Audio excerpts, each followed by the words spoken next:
Now, as many of the chums know, and I say this as friends to you and I, we, if given an opportunity, love that bit of history, don't we? We love having a meander around, And I love going to museums, as I'm sure many of you know, and the older the better, and old houses and stuff like that, because I sort of feel like, you are really stepping in history. And I don't know if you find this as well, that do you think sometimes when you go in these houses that it seems a bit sort of intrusive that, this was somebody's lounge and now you're looking at it and saying, oh, Charles Dickens lived like this, or Emily Bronte, you think it's a bit, I'm not sure I feel comfortable. Fascinating though, because we all love to see history, and particularly when they've recreated it. Now, one particular brand over here in the United Kingdom that's done so much to protect all of that wonderful history, but now is literally falling apart at the seams, is none other than this particular brand, the National Trust. As ever, let me explain. Morning, nice to see you, chums. Thank you so much for joining me today. It's a funny word, that, isn't it? The National Trust. Set up, of course, many years ago. Oh, we haven't done a wave, have we? Set up many years ago, of course, to protect some of these wonderful houses that, when you know what I mean, when you wander around them and you go to certain places and you think, oh, wow, that person lived there, did they? Or, that all started from that moment. I mean, there's many around the world. I was fascinated when I first went to New York, and I was standing outside the Brill building, which was, of course, the home of all those mega hits by all those beautifully talented people who literally, according to my good friend Neil Sedaka, just sat in a room all day, banging out these tunes, and you think it all started here. 1 million selling plus songs around the world. The history is in this room, and that it has to start somewhere, and that's the beauty of something like the National Trust. Now, the National Trust, if you've never been to one of their properties, quite expensive. Membership, quite expensive.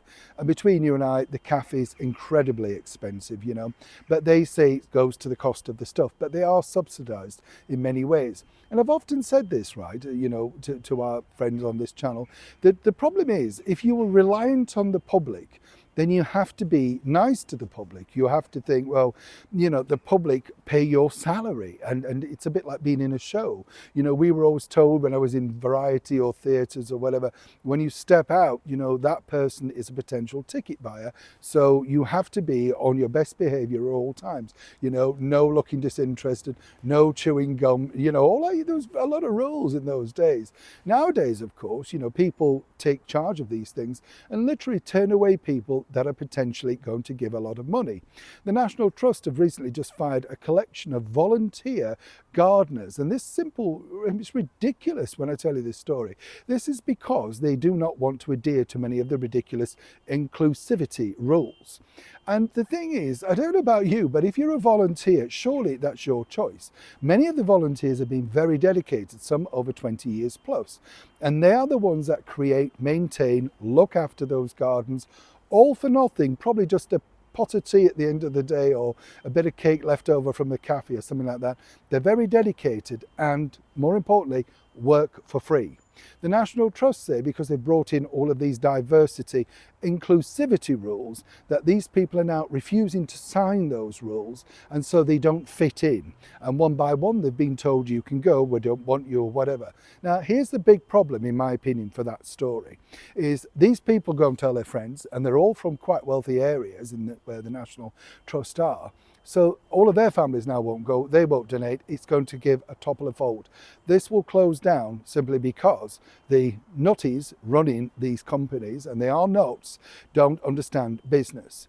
Whether they want to sign them or not, it's up to them, it's their prerogative. Unless you are paying them a salary and they are part of the company, then it really doesn't matter. Clearly, they're out in the gardens. What are they going to do to offend anybody? They all look respectful. They all have got, incredible records of kindness, friendliness, never been in trouble.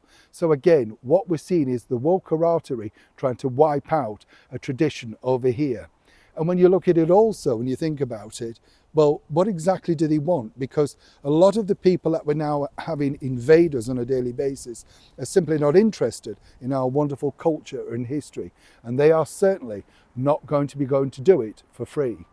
Do you agree with me that this is utter madness? And if I were the volunteers, I would be willing to go on camera or an interview and explain the ludicrousy of the people that now are managing these once cherished properties on behalf of us. Let's not forget that. They do get money also from subsidiaries. So consequently, what do you think to this?